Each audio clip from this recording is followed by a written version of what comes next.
Mr. Transformers 96 here with another video talking about some newly shown Marvel Legends figures. This time I couldn't be any happier with what's been shown. We have, a Marvel Legends line that's kind of the 10th anniversary of the MCU, which is very exciting, where they're kind of going back and doing some of the older figures from the MCU that they never made. And wow, they were starting off with Crossbones. This is really exciting and really surprising. I, of course, had given up complete hope of ever getting a Crossbones figure when he wasn't released in the Civil War line. So, to my surprise, 2 years later, we're actually going to get him. It's crazy. But anyway, let's talk about it. I'll talk about this, the Mark 7, which was shown from Iron Man, and then I will talk briefly about some of the other figures I'd love to see in this line. So, first of all, with this 2-pack, we, of course, get Steve Rogers, Captain America. This figure is basically a repaint. I believe that it does come with a newly sculpted, both of its heads are newly sculpted. I don't think that those are just repainted. They look new, at least to some degree, and they look pretty nice. They look a little bit like they're maybe utilizing the printing technology, which they've started to use. They just used it on T'Challa's head sculpt from the Black Panther line. So that's quite nice. And, he, of course, we've had that sculpt a million times, though, as far as the body is concerned. It's been used several times. So I'm not really excited for that figure at all. It's Crossbones that I'm, stoked about, of course. As an MCU villain fan, Crossbones is a MCU villain that, of course, he's not, a main villain of the movie, but I did truly love him in The Winter Soldier, and I loved his costume in Civil War, so very happy to get this. As you can see, he comes with removable gauntlets, which is kind of neat. I don't even think that's necessary. I think that just sculpting the gauntlets on him would have been fine. But it is cool that he comes with them able to be removed. You've got the helmeted head sculpt, which looks great. I really do like it a lot. And then the Brock Rumlow head sculpt as well, the one where he's kind of burnt. I think that's pretty cool. I actually kind of wish that he came with a head sculpt that wasn't burnt, because I'd love to make a custom Brock Rumlow before he, dons the Crossbones costume and is just his Winter Soldier look, because I really loved him in that movie, I have to say. But overall, the figure looks great. It's 100% new sculpt, from what I can tell. Certainly looks new. His legs look a little bit boxy and a little short compared to his body. That's the only thing that I noticed that I'm a little about. But the torso looks wonderful. I love the vest. It looks great. And yeah, I think that he's going to look great, especially with those gauntlets on. We do have a picture of that. Here we go. We've got a picture of him with the gauntlets on, which looks wonderful. As you can see, he looks super cool, so it'd be nice to see his articulation.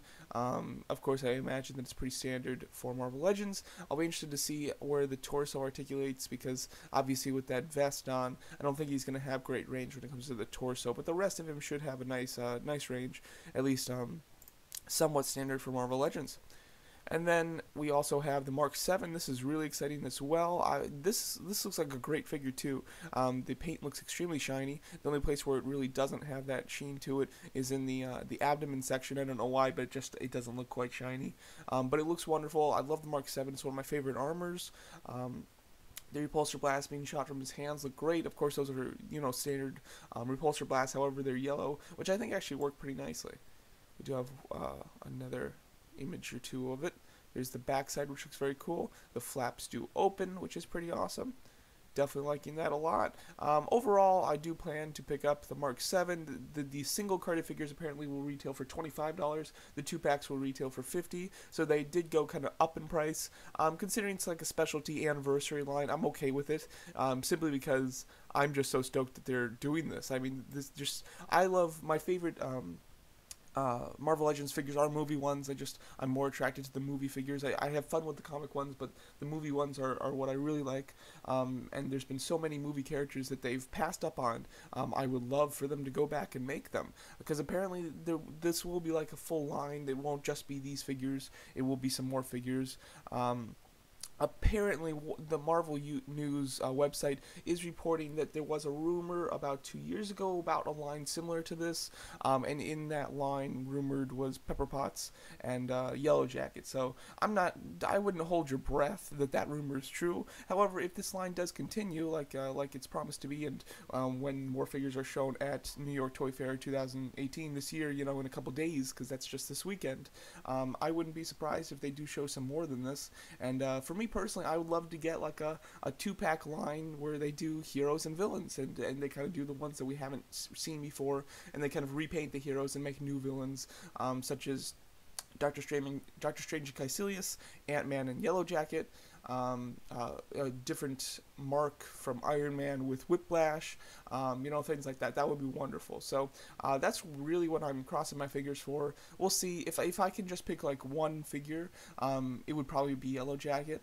I think that he's the one character that I would really love. Thor and Malekith would be super cool. I don't think anybody likes Malekith except for me though, so I doubt that will be happening. Also, what was shown, the Marvel Legends site did, or Marvel Toy News site did show this picture, was Mandarin. Because, of course, if you do remember, the Mandarin was a figure that was produced. Like, they made it, they just never, it never got into production and was never released. So, it would be really cool if they actually dusted that figure off, the designs for that figure and the prototype, and produce that figure. That would be super cool, and of course it would be cheaper for them considering the concept designs and everything are already done. So it would be that would be a great pack too if they released just one of those stupid armors from the Iron Legion, like just a repainted one, and then the Mandarin. That would be super cool. How about Igor? Now that would be an awesome figure. That's not going to happen though. But anyway, there's so many possibilities. There's so many MCU characters that they've completely passed up on. I wouldn't be surprised if Vision is in this line. However, I'm kind of expecting Vision to be in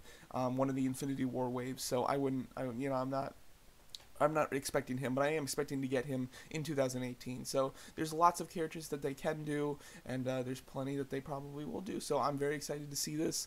I'm really hoping that I am able to expand my MCU villain collection now with Crossbones, and then of course fingers crossed for some of the others such as Yellow Jacket, and the Mandarin and things like that. That would be just wonderful. So there you go. That's my thoughts on this new Marvel Legends 10-year anniversary line, where we do have the 2-pack specifically of Captain America and Crossbones, Iron Man Mark 7, and my hopeful figures for this line. Can't wait to see what Toy Fair 2018 offers, and again, like I said, this is like the ideal wave for me, or the ideal line for me. It's something I never expected to happen, and it is, and couldn't be any more stoked about it. So let me know what you guys think of the line in general, what figures you're hoping for, and what do you think of the new Crossbones and Iron Man Mark 7 figures. Let me know in the comments, and thanks so much for watching.